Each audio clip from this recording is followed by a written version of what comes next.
nacional sindical peronista, ¿no? Y yo desde acá lo que quería decirles a todos ustedes es que hoy en día nos tenemos que abocar, compañeros, lo que uno entiende, a defender las políticas sindicales y tenemos que estar dispuestos a dar la batalla cultural, ¿no?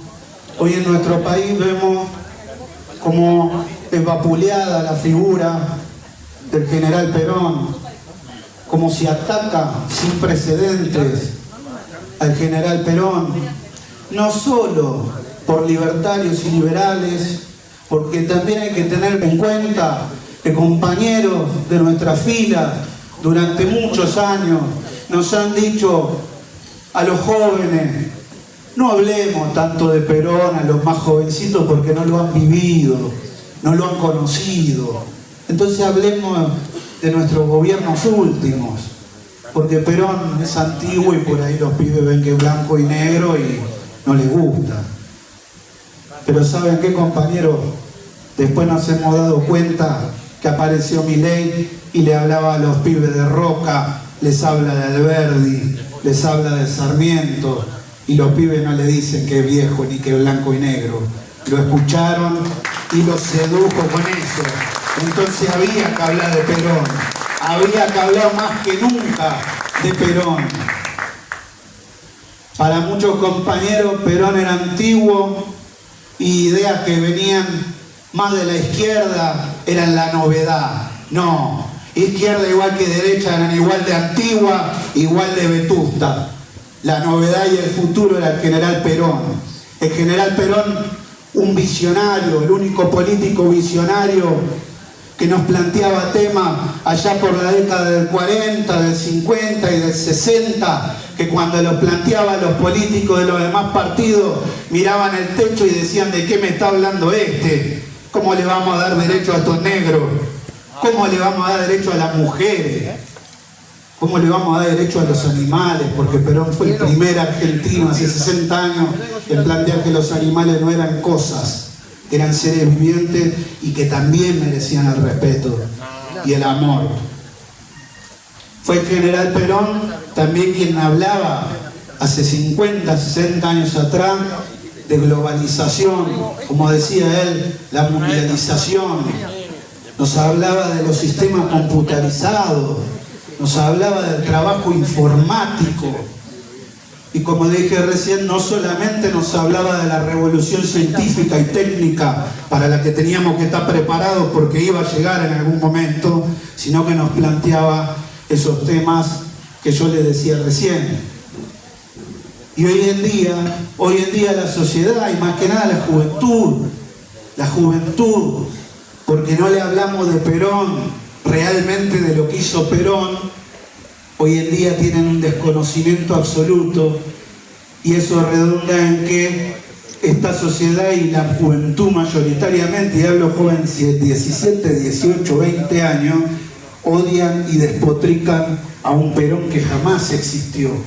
Entonces nos dicen que Perón fomentaba la vagancia, la ignorancia, que fomentaba la crisis educacional que se fue gestando y que vemos hoy en día.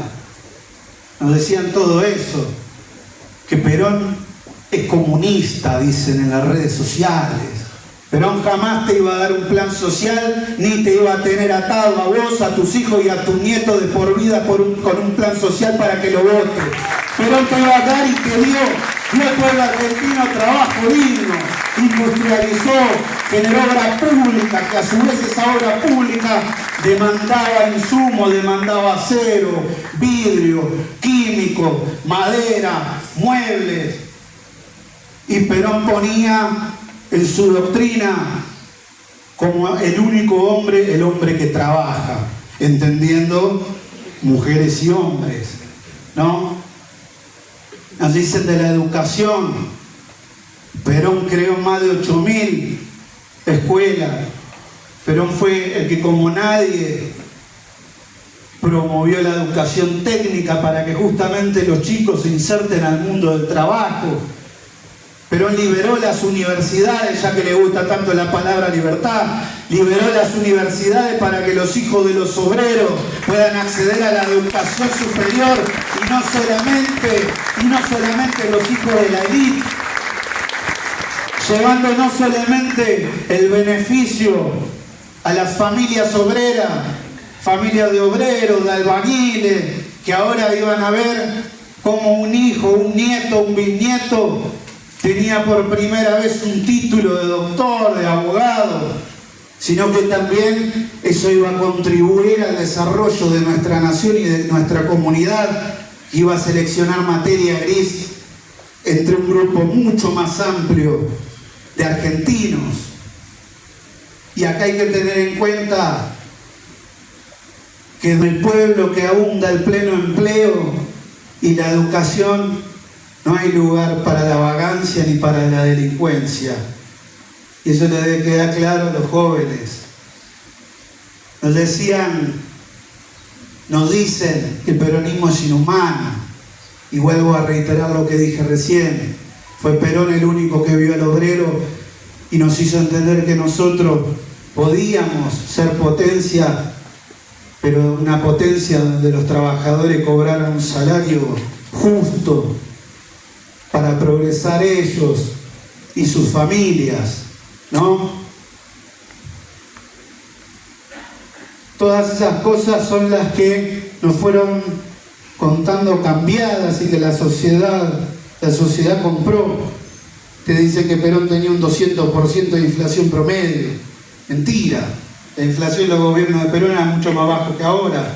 Y si había una inflación que se empezó a motorizar por primera vez, fue porque los trabajadores ahora tenían un mango para irse de vacaciones, hacerse la casita y demás. Por supuesto que eso iba a generar inflación, pero en general tenía la sapiencia necesaria y el conocimiento necesario para estabilizar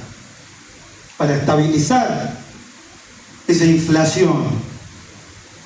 Y cuando dice que Perón era comunista, hay que explicarle a todos esos jóvenes que despotrican contra ese Perón comunista, que gracias a Perón, Argentina es uno de los únicos países que cuando uno entra a un sindicato, en vez de ver la bandera roja y la hoz y el martillo representativa del comunismo, uno se encuentra con la Virgen de Luján, con la bandera de Argentina y con los símbolos patrios. Gracias a Perón los gremios no son comunistas, son peronistas en Argentina. Y eso hay que hacérselo saber a todos estos jóvenes que han comprado y odian a un Perón, vuelvo a decir, que jamás existió.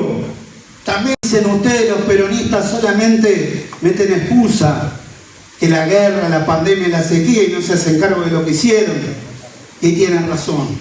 Pero los que dijeron eso no eran peronistas. Jamás han leído a Perón, evidentemente. Porque Perón ha atravesado la epidemia de la poliomielitis, donde se morían los chicos, y con Ramón Carrillo tuvieron que hacer una labor titánica para frenar eso. Perón tuvo las dos guerras, la Segunda Guerra Mundial y la de Corea, que tuvo que atravesar, y tuvo la sequía del 52, en la que tuvo que poner al pueblo argentino a comer pan negro, y se quejaban que el dictador de Perón me obliga a comer pan negro. Perón jamás metió después la epidemia, la guerra y la sequía como excusa. Por el contrario, sorteó esos obstáculos con la cabeza que tenía y sacó su proyecto de país adelante, compañeros. Lo que pasa es que acá no se quiso hacer una autocrítica y no se quiso admitir que los problemas no eran ni la guerra, ni la sequía, ni la pandemia. El problema era que quien conducía los destinos del país no tenía nada que ver en su cabeza con los pensamientos de Perón, sino que, como lo decía él, era un liberal de izquierda y progresista. Los peronistas me van a matar, decía, pero yo soy liberal de izquierda.